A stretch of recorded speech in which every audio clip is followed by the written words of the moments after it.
오래된 미인도.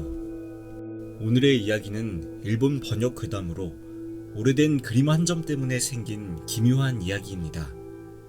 이야기는 다음과 같습니다. 저는 도쿄에서 고미술품, 흔히 골동품을 감정하고 중개하는 일을 하며 입에 풀칠을 하고 있는 사람입니다. 그런데 이 일을 하고 있다 보면 가지각색의 불가사의한 현상과 마주치곤 합니다. 지금부터 이야기할 사건은 제가 겪었었던 일 중에서 가장 강렬했던 일이기에 아주 또렷하게 기억하고 있습니다. 사건은 몇 년 전에 일어났습니다. 저는 안이기시의 어느 큰 농가에서 창고의 정리를 의뢰받았습니다. 농가의 주인의 이야기를 들어보니 무엇이든 팔아서 아들의 사업 자금을 마련하는 것이 주 목적이었습니다. 그렇게 바로 그 훌륭한 창고 속을 친구와 함께 정리하기 시작했습니다. 그렇게 눈에 띄는 물건을 찾기 위해 샅샅이 주변을 살펴보았습니다. 그런데 갑자기 친구가 뭔가 발견한 듯 혼자 중얼거렸습니다. 무엇인가 흥미로운 물건이라도 찾은 건가 싶어 다가가 보니 친구는 한 점의 그림을 열심히 보고 있었습니다. 동시에 그림이 들어있던 상자에 감정서를 꺼내어 살펴보았지만 아무것도 써져 있지 않았습니다. 어두워서 잘 보이지 않았지만 상태를 봐서는 에도 중기 작품이 분명했습니다.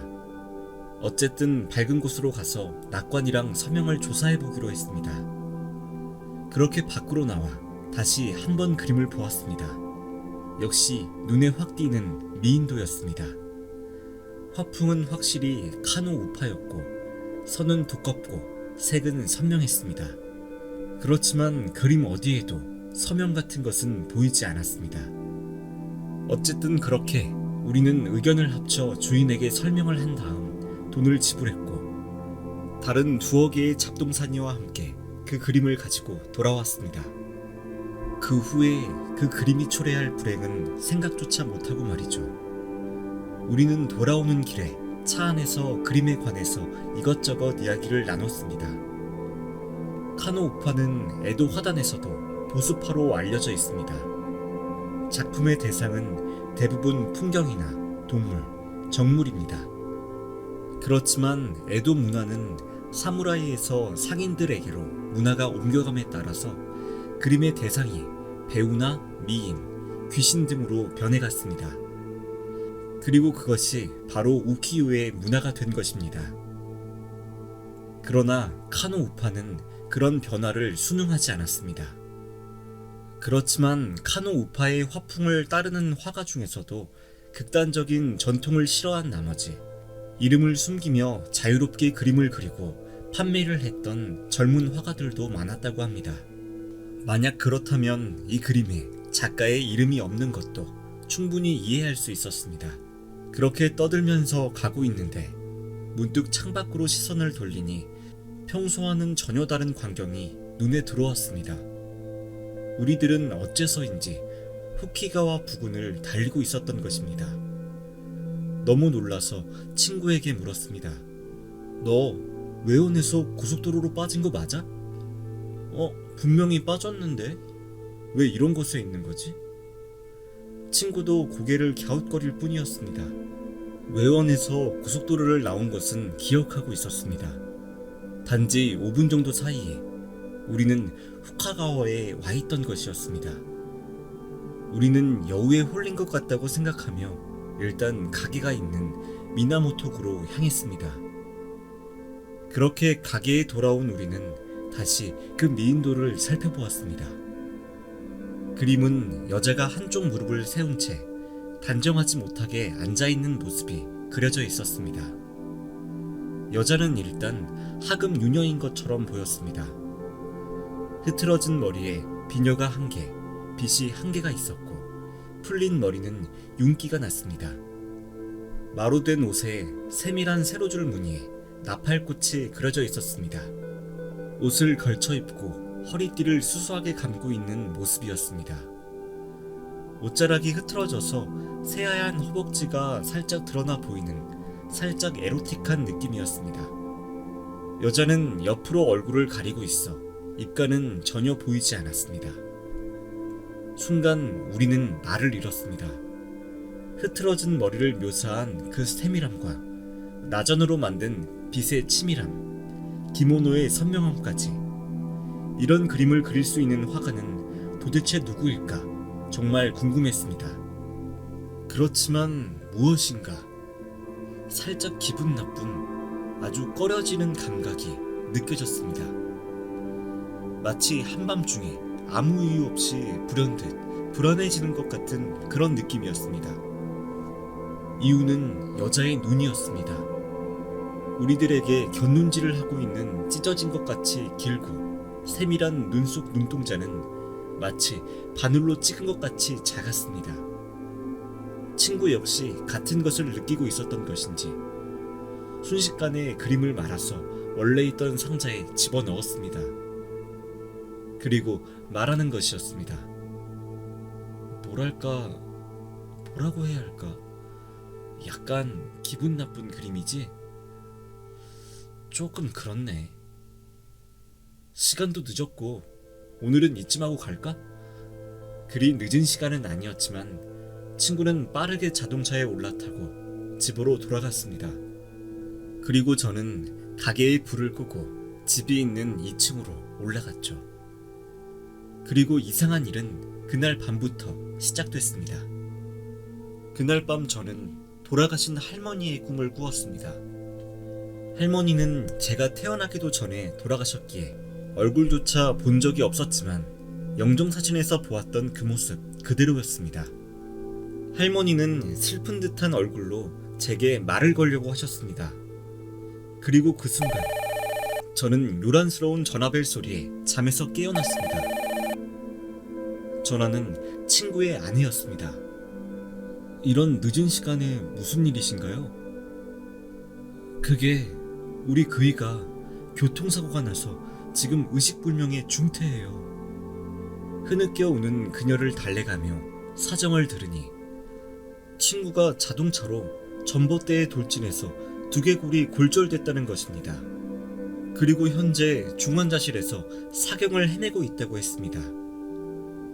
도대체 어디에서 사고가 난 건가요? 그게 후카가와래요. 왜 그런 곳에 간 건지.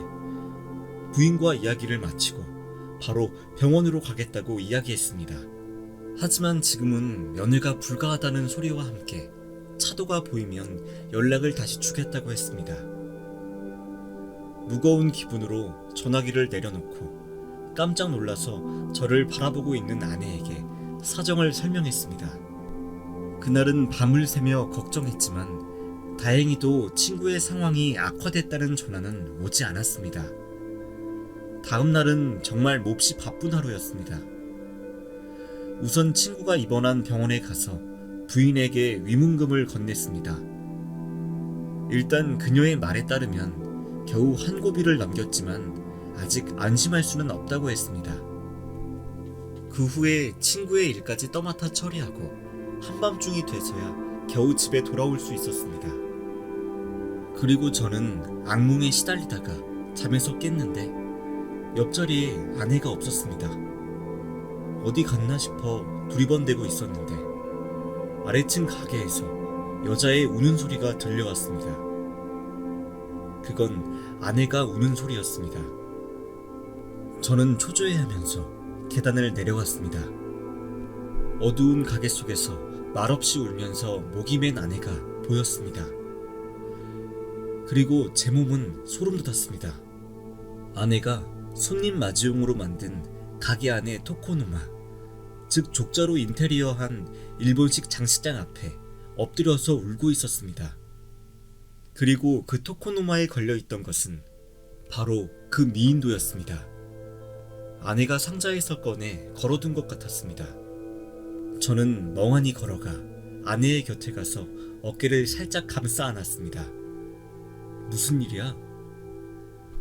아내는 흐느껴 울면서 저를 밀어버리고 더 큰 소리로 울기 시작했습니다. 저는 그런 아내의 어깨를 껴안으며 걸려있는 그림을 내렸습니다. 그렇게 울고짖던 아내가 제가 그림을 내린 순간 갑자기 축 늘어지며 잠들었습니다. 믿을 수 없을 정도로 온화한 숨소리였습니다. 다음날 아내에게 무슨 일이 있었냐고 물었지만 아내는 어제의 일을 전혀 기억하고 있지 못했습니다. 그 사이 친구의 상태가 호전됐다는 전화가 왔습니다. 정말 불행 중 다행인 소식이었습니다. 하지만 아내의 이상한 행동은 그 다음 날에도 이어졌습니다.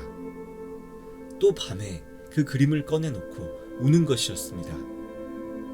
딸아이마저 그것을 알아차려 셋이 함께 잠을 잤지만 아내는 어김없이 울고 있었습니다. 그렇게 상황이 계속 악화되고 급기야 아내가 아프기 시작했습니다. 결국 대학병원에 가서 검진을 해보니 아내는 뇌종양이라는 진단을 받았습니다. 정말 막막한 마음뿐이었습니다. 그렇게 아내를 병원에 입원시키고 돌아온 날 밤 꿈에 이상한 일이 일어났습니다. 꿈속에서 제가 그동안 애지중지해왔던 도자기가 사람의 모습으로 나타난 것이었습니다. 그리고는 이내 제게 말을 했습니다. 당신이 가져온 미인도는 정말 애군이 가득한 물건입니다. 후카가와에 가서 당장 태우세요. 그렇지 않으면 당신 주변에 계속 안 좋은 일이 일어날 겁니다. 평소에 저라면 그런 꿈은 신경도 쓰지 않았겠지만 친구가 다치고 아내가 입원한 마당에 이것을 장난으로 생각할 수가 없었습니다. 결국 저는 그 그림을 후카가와에 가서 소각하고 공양했습니다. 다행히 그 이후에 친구는 완쾌했고 아내의 뇌수술도 안전히 끝나서 모두가 건강해졌습니다. 하지만 지금 생각을 해도 아내가 그 그림을 꺼내놓고 울었던 이유는 도저히 알 수가 없습니다. 그 그림에는 화가 난 여자의 한이 서려져 있던 것일까요? 저에게는 정말 끔찍한 사건이었습니다. 하지만 신비로울 정도로 잘 그려져 있던 그 그림이 지금도 가끔 떠오르곤 합니다. 오늘의 이야기, 정말 이상한 일이 아닐 수 없습니다. 일로서 어쩔 수 없이 오래된 물건들을 다루기 때문에 빈번하게 저런 알 수 없는 일에 휘말리게 된 것은 아닐까요? 특히나 요즘처럼 중고거래가 일상인 세상에서 참 끔찍한 일이 아닐 수 없습니다. 오늘의 이야기는 여기까지입니다.